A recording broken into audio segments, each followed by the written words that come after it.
What if I told you there's a place where turquoise lakes, snow-capped mountains, and storybook villages all exist in one town? Welcome to Interlaken. We road tripped from Luxembourg to Interlaken, stayed in the most beautiful mountain view Airbnb, visited the Bollywood's iconic Yash Chopra statue, and the terrifyingly beautiful experience of flying over the Swiss Alps. It was worth every second. Hi, I am Manini Ramdas, and today I'm showing you the hidden side of Switzerland that looks like they belong in a movie. So does Interlaken actually live up to the dream?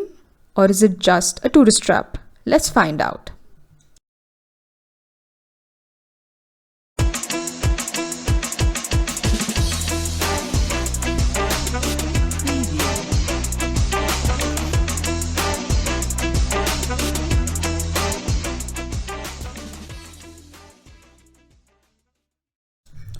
Before we dive deeper, let's quickly talk about when is the best time to visit. If you're here for snow and skiing, visit between December and March, especially Jan and Feb, but be ready, it's peak pricing everywhere. Summer from June through August has the best weather, perfect lakes and everything is open, but prices can jump from 20 to 50% and places book out fast. That's exactly why we chose May. Perfect weather, clear skies, fewer crowds and better prices. We left Luxembourg early in the morning. Now, if you're planning this drive, it's about 6 hours. But realistically, add snack breaks, coffee stops, etc. and for us, it became about 7 hours in total. But the closer we got to Switzerland, the more unreal the views became. Mountains slowly appearing in the distance, perfect little villages, clean highways, everything just started to look like a wallpaper. By late evening, we finally arrived in Interlaken, tired but super excited. And then we finally arrived at our Airbnb. The views were amazing. Massive windows, snow-capped mountains right outside, fresh alpine air, and it even had a fireplace. It felt cozy but luxurious at the same time, like the perfect Swiss mountain retreat. If you want the details of the stay, let me know in the comments.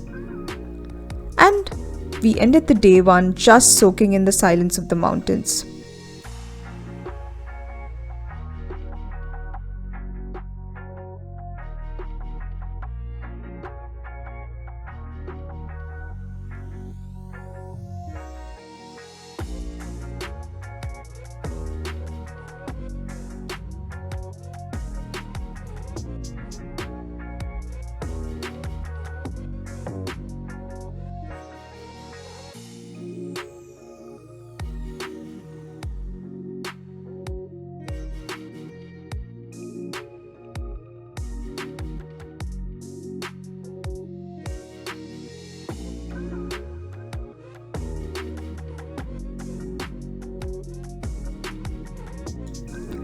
We drove into the heart of Interlaken the next morning.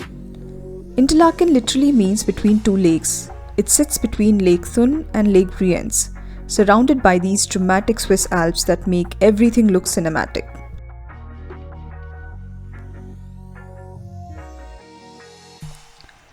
We drove 20 minutes to Lake Brienz and I'm telling you this water is insanely turquoise blue. We walked through the villages full of traditional wooden chalets and flowers and fountains everywhere. It's peaceful, it's quiet, and it's the definition of a fairy tale.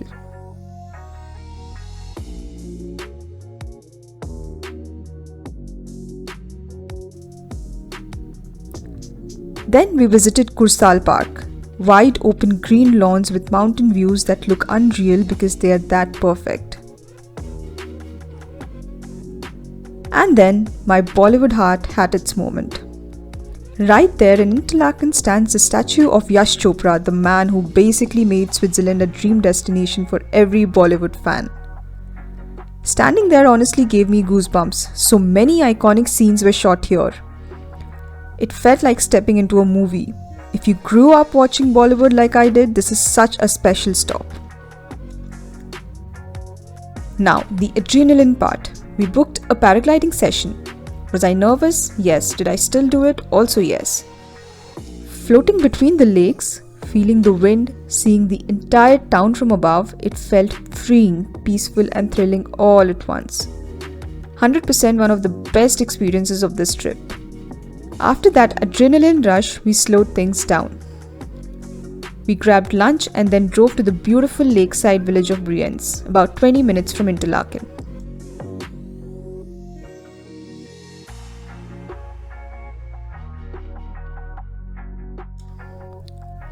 The moment we got there, the first thing that hit me was the color of the lake.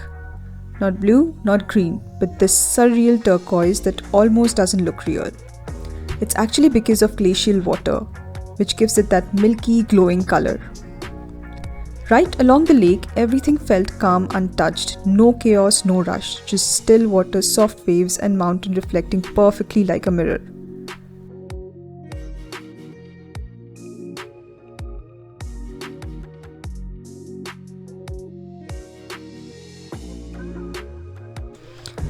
The village itself is so charming.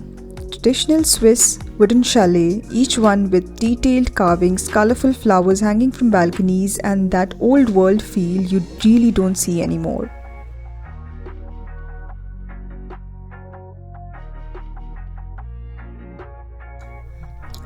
We walked along the lake, watched boats gently pass by, and honestly, there was this calmness in the air that you really don't find in busy cities. If you're visiting Interlaken, don't skip this place. It's quieter, more peaceful, and feels way more intimate. We stayed there till evening, watched the lights slowly change over the lake, and then headed back to our cozy Airbnb.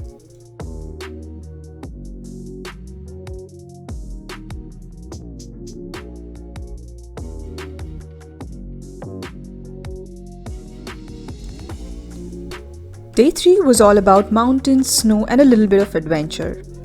We drove to the beautiful village of Grindelwald, and honestly, this place looks like a live wallpaper. We spent the first few hours just slowing things down, walking around, grabbing coffee, and having a relaxed breakfast with those insane view of the mountains all around us. And then, it was time to go up, into the mountains. We took the cable car up towards the snow-capped mountains, and the higher we went, the more unreal everything looked. Green valleys slowly turned into snow-covered landscapes, and suddenly we were right in the middle of the Alps. Up there, we spent a few hours just exploring. Walking along the suspension bridges, standing at cliff viewpoints, playing in the snow, and of course taking way too many pictures. It honestly felt like being on top of the world.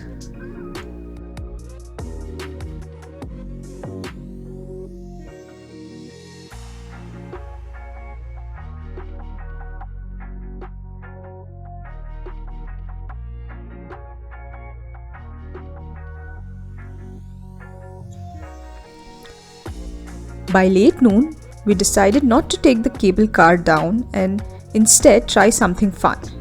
We rented these low 3-wheeled bikes, kind of like a mix between a go-kart and a scooter.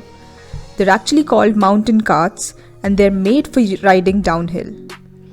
Now, I'm not going to lie, we had to wait in line for about 30 minutes, but it was 100% worth it. We rode all the way down the mountain, winding paths, fresh air, insane views of the entire mountain base.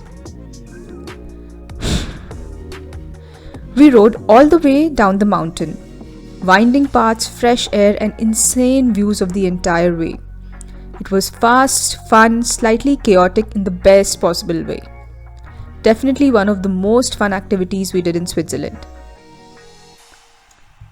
After all that adventure, we decided to head back to our Airbnb.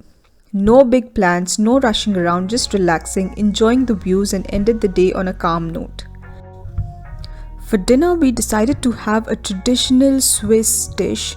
This is basically made of ham, boiled potatoes, and cheese, and a little serving of this was extremely filling.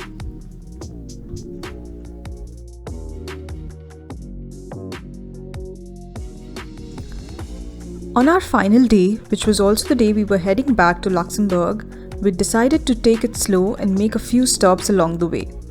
And honestly, this ended up being one of the most peaceful days of the trip. Our first stop wasn't even planned. We randomly spotted this beautiful place, pulled over and stepped out. It felt like we had discovered our own little hidden gem. There was a river flowing right next to us, crystal clear with that calming sound of water and massive mountains in the background. No noise, no crowd, just pure peace.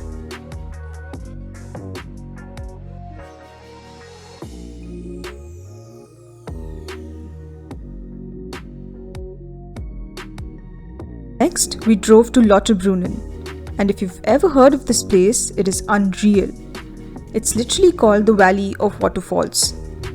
We stopped at one of the most famous waterfalls, which was massively dropping dramatically from a cliff, almost like it's falling from the sky. It's beautiful, powerful, and super easy to access right from the village. Now, I'll be honest, there isn't a whole lot of things to do here in terms of activities, but it's one of those places you just come to admire, take photos, and enjoy the scenery. So we spent about an hour here, took it all in, and then headed back home.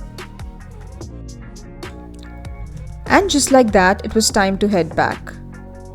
You know, every trip gives you memories, but some trips give you feelings that stay with you. Switzerland was one of those. It wasn't just the mountains or the lakes or even the moments like flying over Interlaken. It was the quiet mornings, the unexpected stops, and the feeling of just being present without rushing anywhere. And if there's something I've learned is that sometimes the best you can do is just go and experience yourself. If you've enjoyed watching this video, please don't forget to like, share, comment, and subscribe. And see you until the next.